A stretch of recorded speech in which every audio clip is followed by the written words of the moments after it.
ಶ್ರೀಲಂಕಾದಲ್ಲಿ ಜೆಡಿಎಸ್ ಮುಖಂಡ ಸಾವನ್ನಪ್ಪಿದ್ದಾರೆ. ರಂಗಪ್ಪ ಮೃತದೇಹದ ಫೋಟೋ ಲಭ್ಯ ಆಗಿದೆ.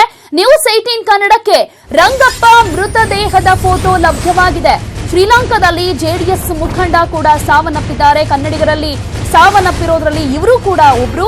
ರಂಗಪ್ಪ ಅವರ ಮೃತದೇಹದ ಫೋಟೋ ಲಭ್ಯ ಆಗಿದೆ. ನ್ಯೂಸ್ 18 ಕನ್ನಡಕ್ಕೆ ರಂಗಪ್ಪ ಅವರ ಮೃತದೇಹದ ಫೋಟೋ ಲಭ್ಯ ಆಗಿದೆ.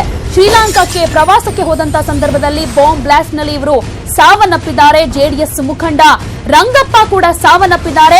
ರಂಗಪ್ಪ ಅವರ ಮೃತದೇಹದ ಫೋಟೋ ನ್ಯೂಸ್ 18 ಕನ್ನಡಕ್ಕೆ ಲಭ್ಯ ಆಗಿದೆ.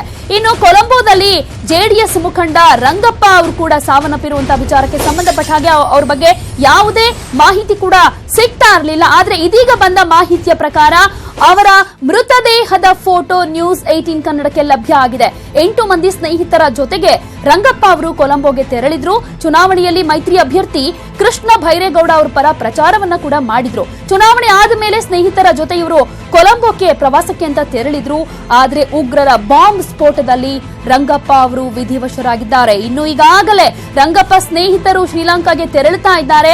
ಅವರ ಜೊತೆ ಕೆಲವರು ಸಂಬಂಧಿಕರು ಕೂಡ ಹೋಗ್ತಾ ಇದ್ದಾರೆ ಸಂಜೆ ಶ್ರೀಲಂಕಾಗೆ ಅಂತ ದಾಸರಹಳ್ಳಿಯ ಜೆಡಿಎಸ್ ಶಾಸಕ ಮಂಜುನಾಥ್ ಅವರು ಕೂಡ ಈಗಾಗಲೇ ತಿಳಿಸಿದ್ದಾರೆ. ಯಾಕಂದ್ರೆ ರಂಗಪ್ಪ ಅವರು ಎಲ್ಲಿದ್ದಾರೆ, ಬದುಕಿದ್ದಾರೋ ಇಲ್ವೋ ಅನ್ನೋದ್ರ ಬಗ್ಗೆ ಸಾಕಷ್ಟು ಅನುಮಾನಗಳು ವ್ಯಕ್ತವಾಗ್ತಾ ಇತ್ತು. ಆದ್ರೆ ಈಗ ಅವರ ಮೃತದೇಹದ ಫೋಟೋ ನ್ಯೂಸ್ 18 ಕನ್ನಡಕ್ಕೆ ಲಭ್ಯ ಆಗಿದೆ. ಚುನಾವಣೆಯ ನಂತರದಲ್ಲಿ ಸಾಕಷ್ಟು ಓಡಾಟಗಳನ್ನ ಮಾಡಿದ್ರು ಮೈತ್ರಿ ಅಭ್ಯರ್ಥಿ ಕೃಷ್ಣ ಭೈರೇಗೌಡ ಅವರ ಪರವಾಗಿ. ತದನಂತರ ಕೊಲಂಬೋ ಪ್ರವಾಸಕ್ಕೆ ಹೋಗಿದ್ರು. ಆದ್ರೆ ನಿನ್ನೆ ನಡೆದಂತಹ ಸರಣಿ ಬಾಂಬ್ ಬ್ಲಾಸ್ಟ್ ನಲ್ಲಿ ಮೃತಪಟ್ಟಿದ್ದಾರೆ.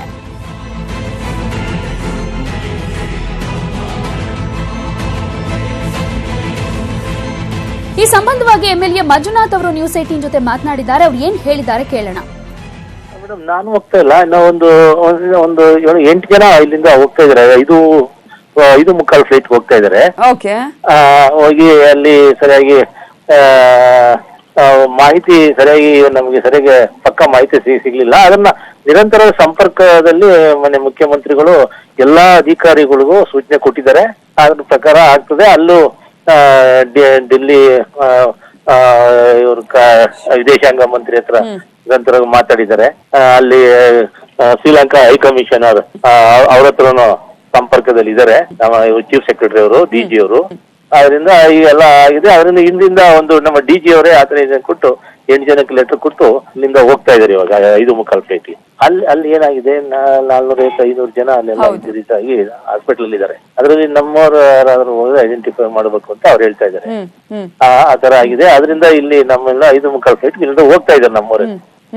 ಎಲ್ಲ ನೆಲಮಂಗಲದಲ್ಲಿ ಯಾರಿಗಾಗಿದ್ರೆ ಶಿವಕುಮಾರ್ ಅವರು ಇರ್ಬೋದು, ನಮ್ಮ ಲಕ್ಷ್ಮೀನಾರಾಯಣ ಕಡೆಯವರು ಎಲ್ಲ ಈಗ ಹೋಗ್ತಾ ಇದಾರೆ 5:45 ಫ್ಲೈಟ್. ಸೊ ರಿಲೇಟಿವ್ಸ್ ಇದಾರೆ, ಹೋಗ್ತಾ ಇದ್ದಾರೆ ಮೇಡಮ್. ಸರ್, ಇದು ನಾನು ಕೊನೆ ಮಾತಾಡಿದ್ದು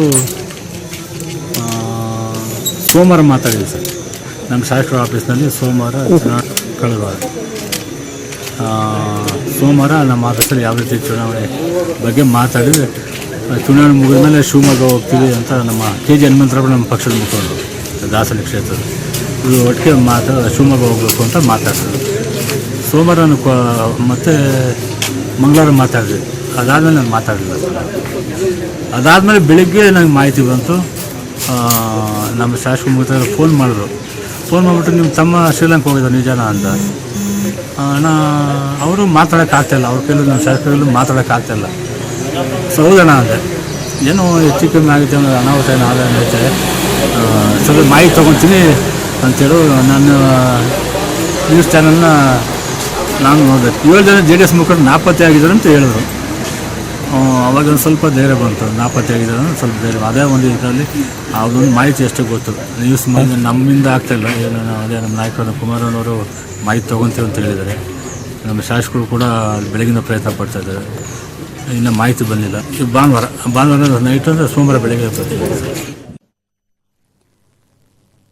ಮೃತ ರಂಗಪ್ಪ ಅವರ ಮನೆಗೆ ಈಗಾಗಲೇ ಬಹಳಷ್ಟು ಅವರ ಸ್ನೇಹಿತರು ಸಂಬಂಧಿಕರೆಲ್ಲ ಬರ್ತಾ ಇದ್ದಾರೆ. ಏನಾಯ್ತು, ಏನಾದ್ರೂ ಮಾಹಿತಿ ಸಿಕ್ತಾ ಅನ್ನೋದ್ರ ಬಗ್ಗೆ ಕೇಳ್ತಾ ಇದ್ದಾರೆ. ಆದ್ರೆ ಅವರು ಮೃತಪಟ್ಟಿರುವಂತಹ ವಿಚಾರಕ್ಕೆ ಸಂಬಂಧಪಟ್ಟ ಹಾಗೆ ದುಃಖ ಮಡುಗಟ್ಟಿರೋದನ್ನ ನಾವು ನೋಡ್ತಾ ಇದೀವಿ. ಯಾಕೆಂದ್ರೆ ಮೊನ್ನೆ ಅಷ್ಟೇ 3 ದಿನಗಳ ಹಿಂದೆ ಅಷ್ಟೇ ರಂಗಪ್ಪ ಅವರ ತಾಯಿ ಜೊತೆ ರಂಗಪ್ಪ ಅವರು ಮಾತನಾಡಿದ್ರಂತೆ ಫೋನ್ನಲ್ಲಿ. ಅದಾದ ಮೇಲೆ ಈ ರೀತಿ ಆಗಿರೋದು ಬಹಳ ನೋವನ್ನ ತಂದಿದೆ ಅಂತ ಹೇಳ್ತಾ ಇದ್ದಾರೆ. ಅನೇಕರು ಬಂದು ಈಗಾಗಲೇ ಸಚಿವರು, ಶಾಸಕರು ಅವ್ರ ಮನೆಗೆ ಭೇಟಿ ಕೊಟ್ಟು ಅವರನ್ನ ಸಮಾಧಾನ ಪಡಿಸುವಂತಹ, ಸಾಂತ್ವನ ಹೇಳುವಂತ ಕೆಲಸವನ್ನ ಮಾಡ್ತಾ ಇದ್ದಾರೆ.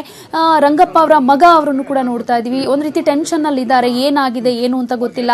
ಅಲ್ಲಿಗೆ ಹೋದ್ಮೇಲೆ ಗೊತ್ತಾಗುತ್ತೆ. ಯಾಕಂದ್ರೆ ಇವತ್ತು ಸಂಜೆ ಸ್ನೇಹಿತರು, ಕೆಲವು ಸಂಬಂಧಿಕರು ಶ್ರೀಲಂಕಾಕ್ಕೆ ಹೋಗ್ತಾ ಇದ್ದಾರೆ. ಅಲ್ಲಿ ಸಿಚುವೇಶನ್ ಏನಾಗಿದೆ ಅಂತ ಕೂಡ ತಿಳ್ಕೊಳ್ಳೋದಕ್ಕೂ ಕೂಡ ಸಾಧ್ಯ ಆಗುತ್ತೆ.